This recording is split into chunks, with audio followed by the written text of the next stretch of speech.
Alright guys, today I'm talking about tire sizes on a first gen Nissan Xterra. Talking about what size tires can you fit, what type of lift do you actually need to fit certain sizes of tires, how does rim, back spacing, and offset end up influencing those decisions. I've had a couple different size tires on my Nissan Xterra and different varying degrees of lift. So the first thing that I want to tell you is that suspension lift technically does not add room for any larger tires. It's kind of hard to explain, but basically your suspension is dynamic. It flexes up and down. So if you just imagine your control arm here, it can go like this. When you're doing a suspension lift, you're taking your static position from here and you're just tilting it downward so it sits up a little bit higher. The problem is that you're changing your position at no load, basically, at just static sitting there, but it's still able to pivot and flex. And so if you do a suspension lift and put bigger tires on there, when you get off-road or when you go around a turn sharply and you flex that tire into the wheel well, it will hit whatever was originally in the way.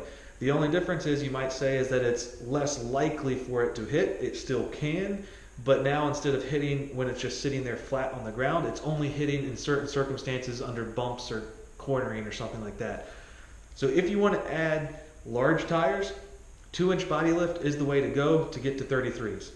So in general, the first gen Nissan Xterra has two different rim sizes that I'm aware of, a 15x7 and a 16x7.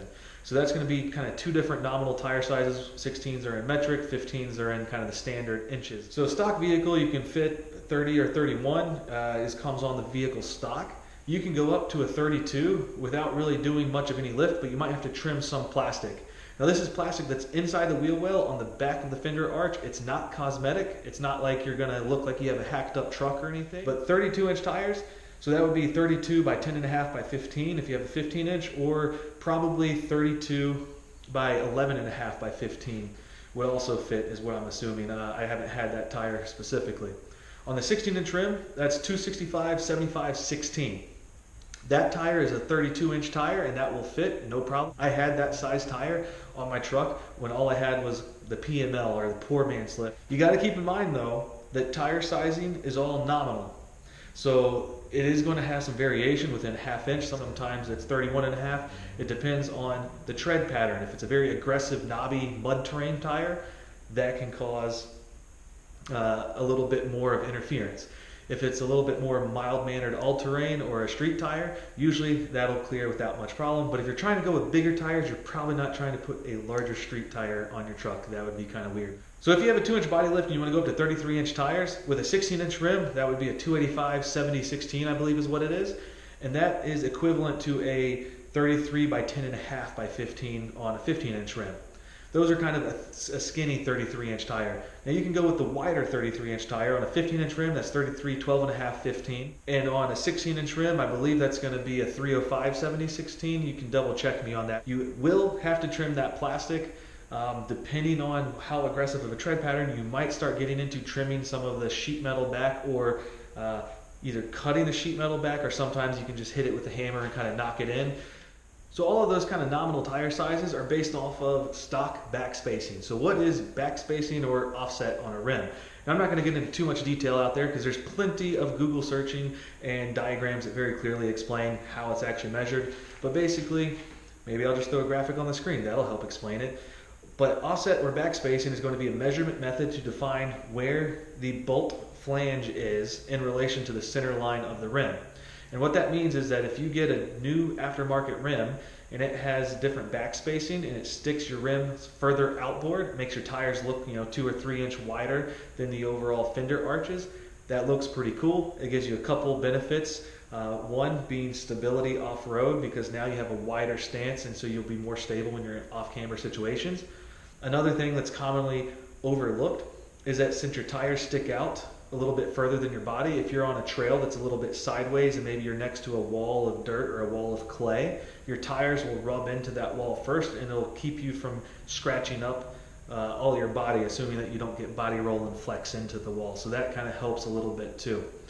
The downside of that is, now that they stick out a little bit further, when you turn that steering wheel, that back corner is going to make more contact with that plastic back there. So once you go with kind of a different offset rim that sticks out further outboard, Then you might have to look at actually trimming some sheet metal, taking an angle grinder, removing the plastic fender mud flaps altogether, taking an angle grinder, cutting it down at a sharper angle, taking a hammer and folding that sheet metal back. So the stock back spacing is going to be 5.5.